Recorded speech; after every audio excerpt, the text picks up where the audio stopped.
sebangsa setanah air, kali ini izinkan saya untuk sedikit curhat, ya katakanlah begitu. Jadi kemarin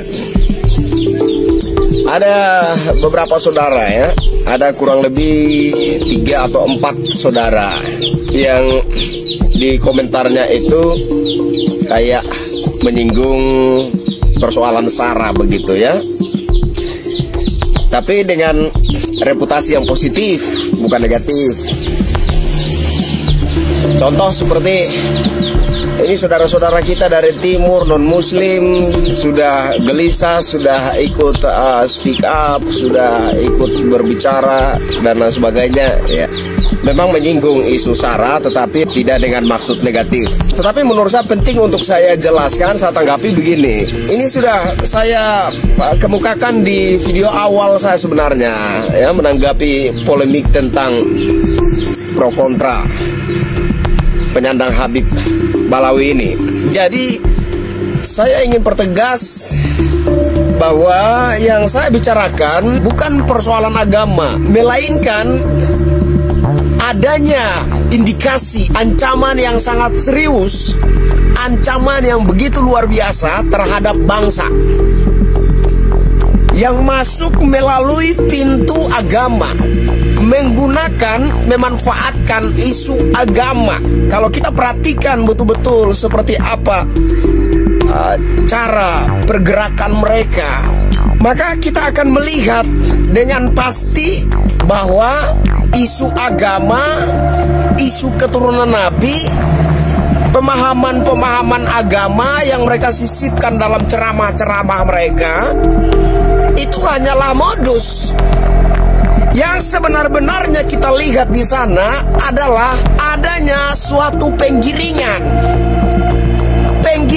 pola berpikir rakyat Indonesia, terutama umat muslim, untuk mengagumi dan memuliakan suku bangsa mereka, untuk mengagumi dan memuliakan tanah mereka, mengagumi dan memuliakan leluhur mereka, mengagumi dan memuliakan Hadramaut, Tarim, Yaman. Kalau kita secara cermat memperhatikan ini, mengamati ini, maka kita akan temukan itu, bahwa sesungguh-sungguhnya isu agama, isu keturunan Nabi, pemahaman-pemahaman agama sedikit-sedikit yang disisipkan dalam ceramah-ceramah mereka, itu hanyalah modus. Tapi yang sebenar-benarnya, yang sesungguh-sungguhnya, yang sedang mereka lakukan adalah penggiringan pola berpikir rakyat Indonesia untuk lebih mengagumi dan memuliakan suku bangsa mereka, tanah mereka, leluhur mereka. Sedangkan orang-orang Nusantara sendiri pada akhirnya akan menyandang mental budak dan semau-maunya diperbudak oleh mereka. Itulah sebenarnya target agenda mereka. Jadi ada agenda terselubung di balik semua ini, dan penggiringan yang mereka lakukan mengarah kepada agenda tersebut, menguasai cakrawala berpikir orang-orang Nusantara, sehingga pada suatu saat nanti, mau tidak mau, kita tidak punya pilihan lain, harus tunduk patuh, memperbudak diri kita di bawah telapak kaki mereka. Kalau kepala para kiai Nusantara saja, kalau kepala para ulama Nusantara saja dianggap lebih rendah dari telapak kaki mereka, apatah lagi kita, masyarakat awam. Penting untuk kita memperhatikan ini. Jadi itu yang pertama saya tanggapi, saudara-saudara yang mengatakan, oh tuh saudara-saudara kita dari timur yang non-muslim saja sudah speak up, sudah bicara, kenapa kita tidak, dan lain sebagainya. Memang, ya, ini menyinggung isu SARA dengan konsep pemikiran yang positif. Tetapi saya pikir penting juga saya tanggapi ini, bahwa kita tidak sedang bicara tentang agama, ya. Sejak dahulu saya sudah katakan bahwa kita tidak perlu lagi memperdebatkan persoalan-persoalan tentang pemahaman agama. Tidak perlu lagi. Kenapa? Karena negara kita, negara yang berbineka tunggal ika, berbeda suku, ras, agama, golongan, tapi kita satu, dipersatukan di bawah payung bineka tunggal ika. agamamu agamamu, agamaku agamaku. Sudah, kita hidup di dalam satu bangsa yang berbineka tunggal ika. Jadi sebagai manusia, kita ini bersaudara. Kita bersaudara sebagai bangsa Indonesia. Yang tidak ada lain hukumnya, kita harus bersatu, berdiri sebagai bangsa yang berdaulat. Ini jati diri kita. Berbeda kalau kita bicara tentang masalah-masalah keyakinan. Itu masalah dapur pribadi masing-masing. Masalah hubungan dengan Tuhan itu masalah pribadi kita masing-masing. Tapi ketika bicara bangsa, kita sama-sama punya kewajiban moral menjaga kelestarian bangsa Indonesia. Kita sama-sama punya kewajiban moral menjaga kelestarian Nusantara ini. Ingat, hilangnya sejarah, hilangnya tradisi, adat, budaya suatu bangsa berarti hilangnya bangsa tersebut dari peradaban kehidupan dunia. Ini perlu kita catat. Itu poin yang pertama. Poin yang kedua, video saya yang kemarin ada saya gunakan sepenggal videonya Guru Gemblung sebagai cuplikan. Ya, saudara-saudara yang menyimak video kemarin tentu tahu soal ini ya. Nah, saya tuh kaget gitu ya, kalau menggunakan video-video saudara sesama anak bangsa dan kemudian terkena klaim hak cipta, itu kaget saya kaget. Nah, kalau modelnya seperti ini saudara, menurut saya patut mempertanyakan ketulusan hatimu untuk NKRI. Saya patut mempertanyakan itu. Nah, saudara-saudara, dari dulu saya katakan, saudara-saudara mau share video saya, ya, mau diapa-apakan video saya, mau disebarluaskan ke akun-akun sosial media saudara-saudara, tidak ada klaim hak cipta. Enggak ada.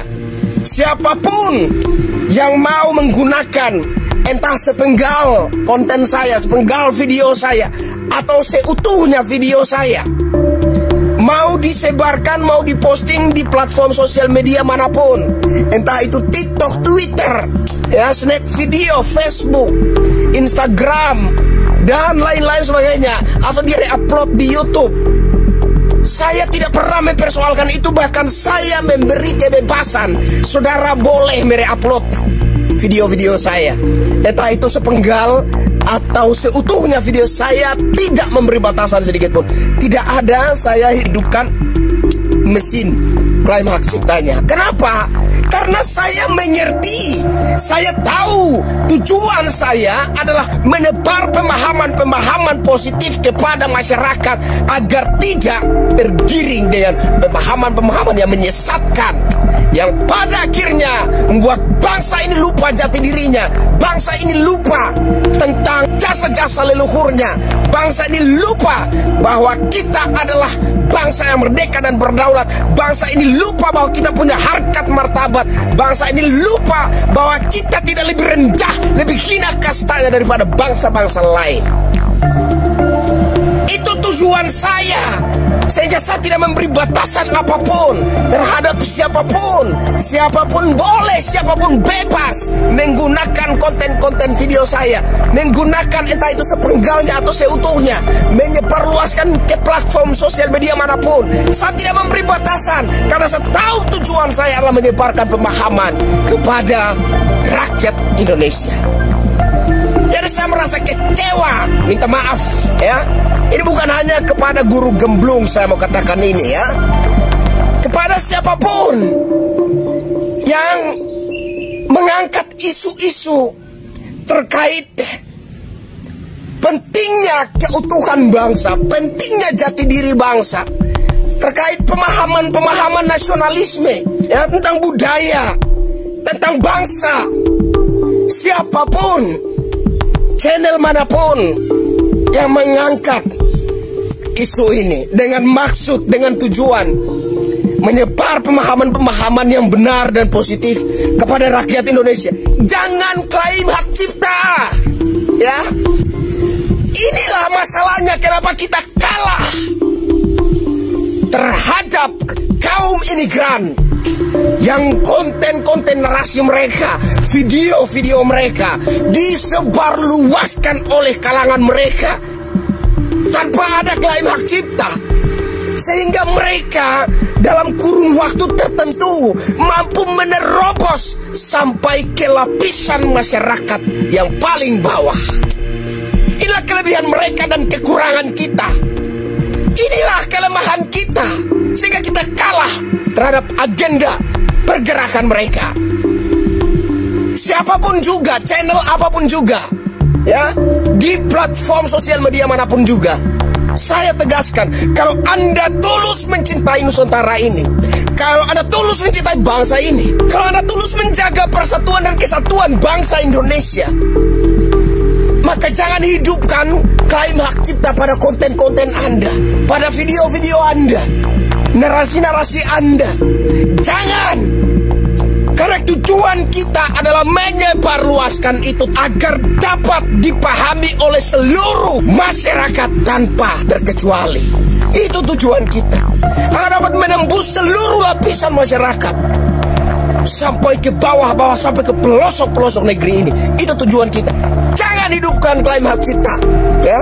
Jadi kesannya itu kita ini sedang memburu sesuatu di luar daripada tujuan kita, yaitu menebar pemahaman-pemahaman yang positif, menebar pemahaman-pemahaman yang benar, menjadi tameng, mengcover cara berpikir masyarakat agar tetap sadar dan mencintai bangsanya sendiri.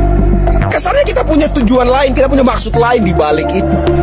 Tolonglah, kalau memang tujuan Anda tulus menyebarkan pemahaman-pemahaman positif demi menjaga kelestarian Nusantara, jangan hidupkan, ya, mesin copyright itu. Ini buat guru gemblung dan siapapun. Jangan kita kalah dengan penyebaran pemahaman-pemahaman sesat, menyesatkan, yang jahat dengan maksud dan agenda yang sangat berbahaya, yang membahayakan tanah tumpah darah leluhur kita ini. Jangan kita kalah terhadap mereka. Itu yang kedua. Yang ketiga yang ingin saya sampaikan, saya harus tegaskan bahwa saya kecewa dengan ada beberapa kiai dan ulama Nusantara yang kesannya itu melindungi klan Ba'alawi. Saya kecewa dengan kalian, ya. Tahu tuh Buya Yahya, Kiai Haji siapa ya, saya lupa namanya. Ada beberapa lah ya, ada beberapa kiai dan ulama Nusantara. Narasi mereka itu kesannya itu melindungi klan Ba'alawi. No problem, tidak masalah. Karena kita harus berpatokan kepada pemahaman bahwa hanya Tuhan satu-satunya yang maha tahu segala-galanya. Kita berpatokan pada pemahaman itu, ya. Pemeluk agama manapun juga harus berpatokan pada satu pemahaman yang sama, bahwa hanya Tuhanlah yang maha mengetahui segala-galanya. Kita manusia terbatas. Bisa jadi saya salah dan mereka yang benar. Bisa jadi Bang Haji Roma Irama yang salah dan mereka yang benar. Bisa jadi Kiai Imaduddin Banten yang salah dan mereka yang bisa jadi. Bisa jadi kalau kita berangkat pada pemahaman absolut bahwa hanya Tuhanlah yang maha tahu segala-galanya, bisa jadi mereka yang benar, bisa jadi kita yang salah. Tapi ada hal-hal yang penting untuk kita perhatikan. Ini buat Buya Yahya dan siapapun, kiai ulama Nusantara yang kesannya melindungi klan Ba'alawi. Tolong dengarkan saya. Tidak masalah kalian melindungi mereka, tapi bagaimana dengan merah putih yang mereka klaim dibuat oleh nenek moyang mereka? Bagaimana dengan lagu Indonesia Raya yang diklaim dibuat oleh nenek moyang mereka? Bagaimana dengan pahlawan Diponegoro yang diklaim adalah klan Ba'alawi? Bagaimana dengan fenomena kuburan-kuburan, bisnis kuburan? Bagaimana dengan fenomena kuburan-kuburan palsu di mana-mana? Bagaimana dengan sejarah. Bukan hanya sejarah bangsa, tapi juga sejarah organisasi-organisasi keagamaan terkemuka di Nusantara ini yang dibelokkan oleh mereka secara semena-mena. Bagaimana dengan semua itu? Kenapa kalian tidak menanggapi mereka? Ini menyangkut jati diri kita sebagai bangsa Indonesia. Apakah kurang jelas bahwa bangsa kita, kaum Nusantara ini sedang dirongrong? Hak kepemilikan tanah air ini sedang dirampok secara perlahan tapi pasti oleh mereka. Lalu di mana tanggapan kalian terhadap mereka? Bagaimana sikap nasionalisme kalian terhadap mereka? Di mana letak idealis kalian? Buat Buya Yahya dan lain-lain ya. Saya nggak peduli, saya katakan nggak peduli. Siapapun ya, kiai dan ulama Nusantara yang membangun narasi, membela dan melindungi klan Bahlawi. Saya hormat terhadap tokoh agama. Tokoh agama manapun saya hormat. Tapi kita bicara bangsa, bicara jati diri bangsa, bicara tentang bagaimana keberlangsungan hidup anak-anak dan cucu-cucu kita di masa depan nanti. Akankah mereka tetap berdiri sebagai bangsa yang berdaulat?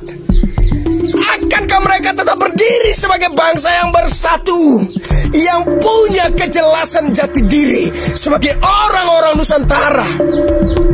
Atau kemudian bangsa-bangsa imigran yang telah mengklaim memiliki tanah ini, memiliki Nusantara ini, memiliki bangsa Indonesia, merampok hak kepemilikan atas bangsa ini, kemudian menjadikan orang-orang Nusantara itu budak-budak mereka. Bagaimana kalau terjadi seperti itu? Dan memang sudah jelas maksud tujuan mereka, agenda mereka mengarah ke sana.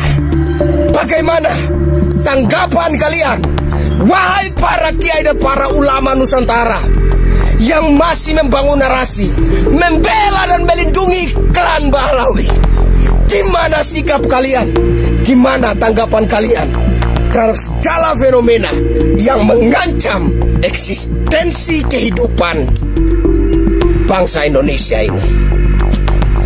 Bagaimana kalian menanggapi itu? Oke, kita berangkat dari pemahaman bahwa hanya Tuhanlah yang Maha tahu segala-galanya. Tapi kita juga jangan pura-pura buta terhadap segala ketidakbenaran yang terjadi di muka bumi Nusantara ini. Jangan pura-pura buta terhadap fenomena kemunculan makam-makam palsu yang diklaim milik Habib ini, Habib itu, Habib. Kan kita sudah tahu arah dan tujuannya, yang pada akhirnya nanti mereka akan mengklaim Nusantara ini milik mereka, diperjuangkan, dimerdekakan oleh leluhur mereka. Pahlawan-pahlawan Nusantara diklaim dari klan Bahlawi. Merah putih Indonesia Raya diklaim buatan leluhur mereka, klan Bahlawi. Pulau Jawa diklaim pintunya Tarim. Indonesia diklaim miliknya orang Tarim. Kurang apa lagi? Bukankah sudah sangat nyata dan sempurna agenda yang terlihat dari pergerakan mereka ini? Bahwa suatu saat mereka akan mengklaim bahwa Indonesia ini diperjuangkan dan dimerdekakan oleh leluhur mereka, dan mereka lebih punya hak atas kepemilikan tanah tumpah darah leluhur kita ini. Kalian juga harus menanggapi mereka. Kalian juga harus membantah mereka kalau kalian masih punya nurani sebagai orang Nusantara. Jadi tidak hanya membangun narasi untuk membela dan melindungi mereka, tapi fenomena ini juga para kiai Nusantara, para ulama Nusantara harus berani tampil untuk mengatakan ini tidak benar. Ini tidak sekedar membela dan melindungi klan Bahlawi, tapi hal-hal yang tidak benar kalian juga harus tampil mengatakan itu tidak benar. Itu maksud saya. Jadi saudara, kesimpulannya, saya mengajak kita semua, mari sama-sama kita bangkit. Bangkitkan kesadaran kita sebagai anak-anak Nusantara. Bangkitkan kesadaran kita sebagai orang-orang yang kakek moyangnya telah berjuang memerdekakan tanah ini. Bangkitkan kesadaran kita bahwa ini tanah kita, Nusantara milik kita, dan harus kita pertahankan. Harus kita jaga keutuhannya, harus kita jaga kelestariannya. Ingat, hilangnya sejarah, hilangnya budaya, hilangnya tradisi, adab suatu bangsa, maka hilangnya bangsa tersebut dari peradaban kehidupan. Itu yang harus menjadi acuan semangat kita untuk menjaga tanah tumpah darah leluhur kita ini demi keberlangsungan hidup anak-anak dan cucu-cucu kita bersama di masa depan. Saya Kristianto Yen Oni. Wassalamualaikum warahmatullahi wabarakatuh. Salam sejahtera, shalom, salve.